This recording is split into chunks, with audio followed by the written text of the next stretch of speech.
Morocco is now the latest country in the Middle East to normalize relations with Israel. This is all part of an ongoing effort by the Trump administration in its last days in office. While it has been well publicized that the U.S. has recognized Morocco's claim to the Western Sahara region, according to published reports, a weapons side deal might also be a part of that package. RT's Alex Mihailovich has the report. It was news that was welcomed by many Moroccans. The statement by the U.S. is a logical one. For us, the Sahara is Moroccan.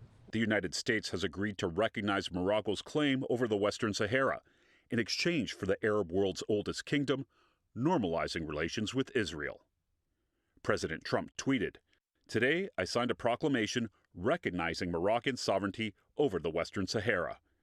Morocco's serious, credible, and realistic autonomy proposal is the only basis for a just and lasting solution for enduring peace and prosperity." It is unlikely that the United Nations and other Western states will follow in the U.S.'s footsteps with the resource-rich region. For decades, the UN and many countries have called for a referendum to resolve the territorial dispute in the Western Sahara. That said, while others have viewed the move with skepticism, Israel's government praised the initiative. President Trump, the people of Israel and the state of Israel will be forever indebted to you for your magnificent efforts on our behalf. I want to thank, too, the King of Morocco, King Mohammed VI, for taking this historic decision to bring a historic peace between us. Morocco joins the UAE, Bahrain, and Sudan, which have all recently normalized relations with Israel under the guidance of the Trump administration. However, when it comes to Morocco, there may be another layer to the deal. And according to a Reuters exclusive, it's an arms agreement. The Trump administration has proceeded with $1 billion in sales of drones and precision-guided weapons to Morocco. The move mirrors a side deal done between the U.S. and UAE when that Arab state agreed to normalize relations with Israel. Earlier this year, the United States allowed the sale of F-35 fighter jets as well as drones to the United Arab Emirates. The U.S. Senate failed to block the agreements, which are worth $23 billion, earlier this week. Drones have also been sold to Taiwan by the U.S., raising tensions with China. The Morocco deal would be the first of its kind since the Trump administration proceeded with a plan to sell more drones around the world by reinterpreting an international arms control agreement. The missile technology control regime was meant to limit the proliferation of such weapons, an accord that Washington, under Trump, has chosen to work around. For RT, I'm Alex Mihailovich. And for reaction to all of this and more, let's go to former UK MP George Galloway. So, George, what do you make of all of this? Are they simply arms deals just masquerading as peace pacts? Well, now we know what the rules-based order is. You can tear up any rules, any international law, in exchange for bribery, blackmail, browbeating, bludgeoning your way to get exactly the outcome you are looking for.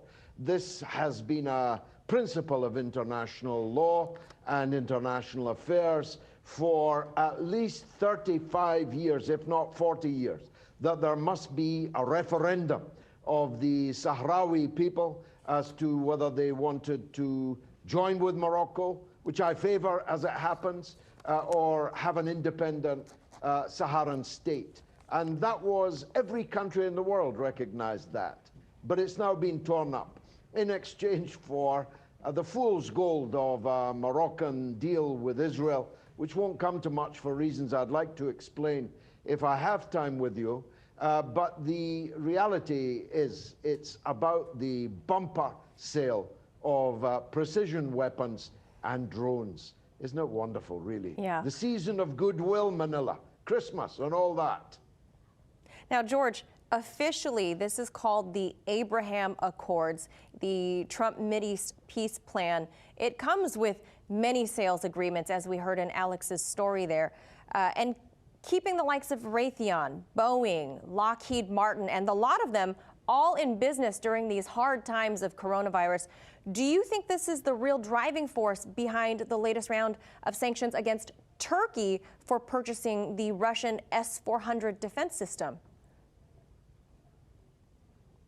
Yes, it's a major problem for the U.S. that the S-400 is far better than its U.S. competitors.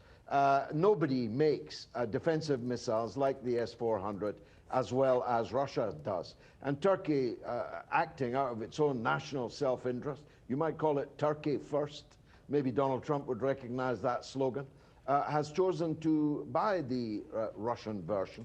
And the United States is mad as hell about that. And Turkey might actually be about to buy not just a second batch, but the successor to the S-400, the S-500, that will be coming on stream very soon. So they wouldn't want that to be an idea that catches on. They want to strong-arm countries like Morocco, like the UAE, into buying the American arms companies' products. It's welfare for the military-industrial complex. In fact, these are the only companies at the moment that are not being abandoned and allowed to go to the wall in the period of COVID-19. So many companies are going bankrupt, but the arms companies never will. Absolutely, George. And, you know, Israel seems to be the beneficiary of all these relation normalizations. The Turks have had some strong words for Israel's further annexation of the West Bank and Gaza, and have burnt some bridges even with the UAE over these new accords. They viewed it as an affront to the Palestinian cause. But at the same time, George, the Turks have maintained their diplomatic relations with Israel since the 1950s. Are they being hypocritical here? Well, President Erdogan would say that these relations were established long before his era. They were already institutionalized and well entrenched, and he couldn't do anything with the deep state in Turkey against him, the military against him. He couldn't do anything about that. But President Erdogan does a great line in anti-Israel rhetoric, but he does great trade with Israel nonetheless. But what I'd like to say, if I may, Manila, is that Morocco will find this one harder to do than the UAE and Sudan and Bahrain, because Morocco is a democratic country. The people cannot be ignored in the way that they can be in these Gulf countries. Morocco is quite a plural and open place. It's got opposition newspapers, trade unions, multiple parties, a strong Islamist current in the country, and its next door neighbor in Algeria will definitely not be going down the same road. And in fact, they'll be furious about the Western Sahara decision. So actually, this may cause King Mohammed VI quite some problems down the line. It will be a stick with which to beat him. But it would be churlish not to say this is another great victory for Mr. Netanyahu. It's another great victory for Donald Trump. They have redrawn important lines on the map of the Middle East and North Africa. Whether they'll stand the test of time remains to be seen, but they are diplomatic coup d'etat, no doubt about that. Yeah, I'm not sure whose feather this cap will go in for President Trump or incoming President-elect Biden, but I can assure you one thing, George, I doubt the incoming administration would overturn any of these accords, because it all sounds like it's all favoring America's favorite friend, Israel.